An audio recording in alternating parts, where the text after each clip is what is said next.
करने के लिए सबसे पहले विंडो प्लस आर की प्रेस करेंगे और इसमें विनवर्ड टाइप करेंगे। सारा नाम लिख लो, 40 40 30 आप इसके अंदर सबसे पहले हम होम टैब के बारे में जानते हैं। होम टैब के अंदर में कितने ग्रुप्स आते हैं?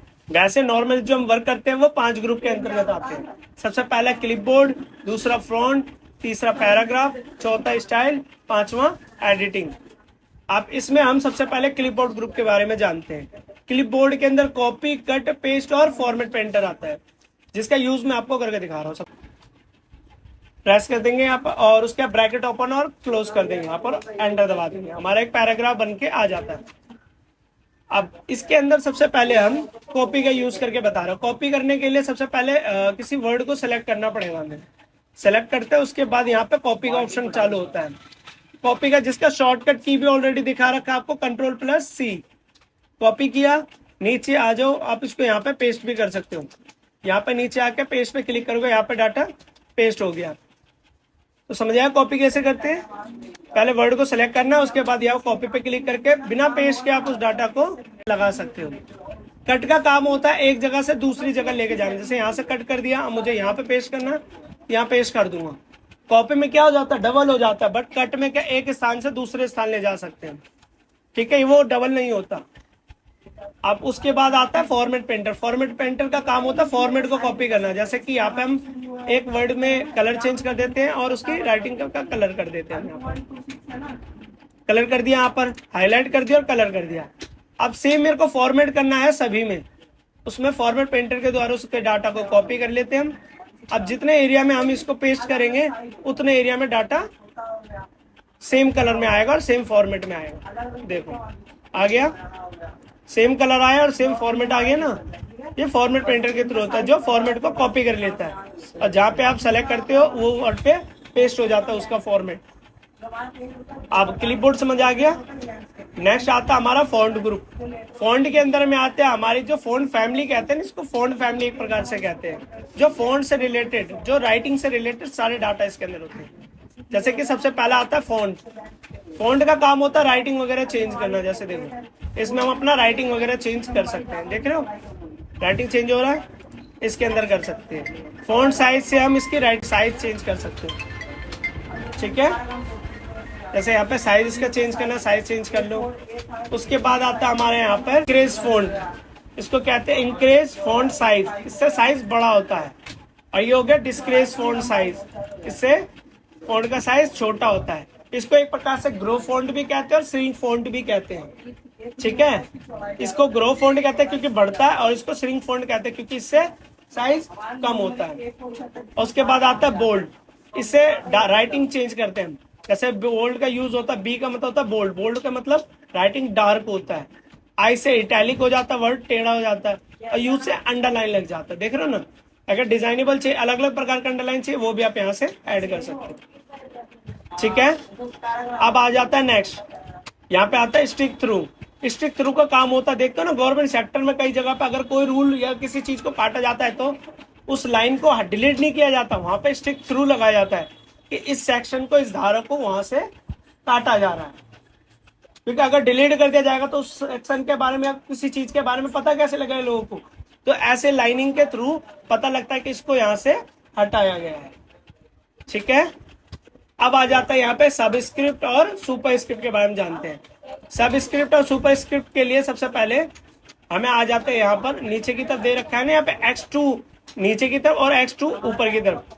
यहाँ पे हम पहले नीचे वाला यूज करते हैं। जैसे 10th लिखा है यहाँ पे, X2 डाउन वाला, जिसको हम क्या कहते हैं? सबस्क्रिप्ट। इस पे क्लिक करते हैं, यहाँ पे आप TH लिखोगे तो ये डाउन साइड में TH लिखा जाएगा। आप उसके बाद 12th में करते हैं, अगर अपर साइड सुपरस्क्रिप्ट का यूज करोगे तो इसमें अपर साइड में आप लिख सकते हो, ठीक है।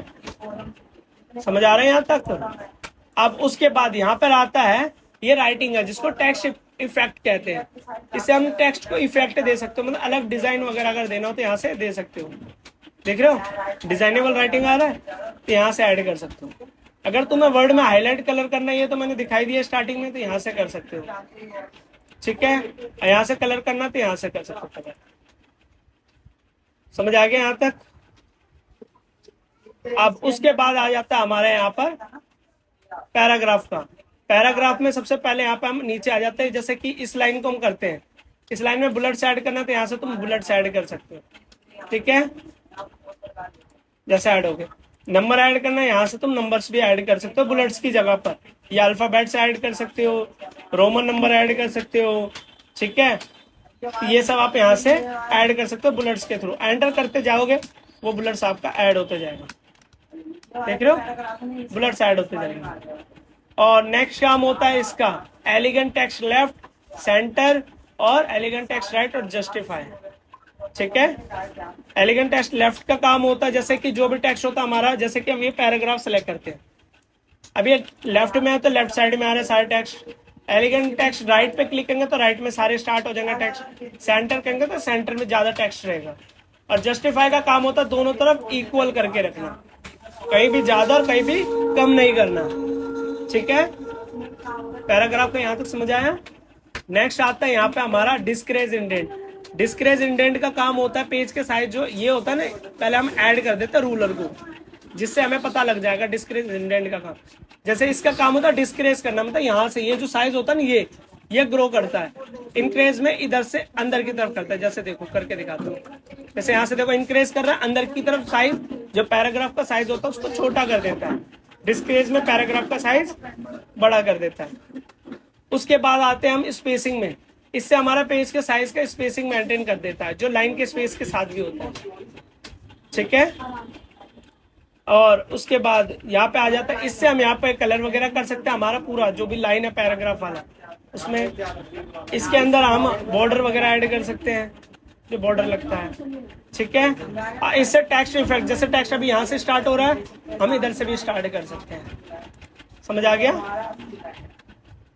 और ये शॉर्ट बाय का काम होता है, पैराग्राफ लाइन वगैरह सेंडिंग डिसेंडिंग इसको सेट करने का काम होता है, ठीक है।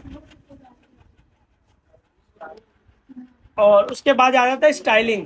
इससे हम अपने डिजाइनिंग वाले स्टाइलिंग ले सकते हैं। जैसे कि देखो यहाँ पे तो ऑलरेडी है, बट यहाँ से आप बिना स्पेस का writing, heading space writing, heading 2 writing, heading 3, ऐसे आप डिजाइनेबल राइटिंग यहाँ से ले सकते हो स्टाइल से, ठीक है। उसके बाद आ जाता है हमारा फाइंड। फाइंड का मतलब होता है ढूंढना। अब यहाँ पे किसी वर्ड्स को हम जैसे ढूंढते, जैसे यहाँ पे हम सर्च करते हैं वर्ड WORD, तो ये हमें सर्च करके बताता है कितने हैं, ठीक है। यहाँ पे वर्ड लिखा है, ये बता देगा कितने वर्ड है, 4 वर्ड है, 4 रिजल्ट आ रहा है। जैसे कि एक आ गया इस पैराग्राफ में, दूसरा इस वाले में, तीसरा इस वाले में और चौथा इस वाले में। चारों निकाल के दे दिया इसने हाईलाइट करके, समझ आ गया। रिप्लेस, वर्ड की जगह हमें कुछ चेंज करना हो, जैसे वर्ड की जगह मैं यहाँ पे कुछ भी लिख देता हूँ। एग्जाम्पल ले लेते हैं हम, यहाँ पे बेसिक लिख देते हैं, तो रिप्लेस ऑल पे क्लिक कर देंगे, हर जगह क्या चेंज हो जाएगा। यहाँ पे क्या लिखा है, वी मेड 1 रिप्लेसमेंट, क्योंकि रिप्लेसमेंट आ गया वी मेड 4 रिप्लेसमेंट। तब ये सब जगह क्या लिखा आ गया, बेसिक, आगे देखो लिखा हुआ। अब यहाँ पे सर्च करेंगे बेसिक तो बेसिक लिखा आएगा, देख रहे हो, चारों रिजल्ट आगे जा और लिखा था, समझ आ गया। अब उसके बाद आता है सेलेक्ट। इसका काम होता है सभी को सिलेक्शन करना। अगर हम मेरे को डिलीट करना तो यहाँ से हम डिलीट भी कर सकते हैं, क्लियर। इसका शॉर्टकट भी है Ctrl+A, क्लियर है। होम टैब, कुछ पूछना है इसमें।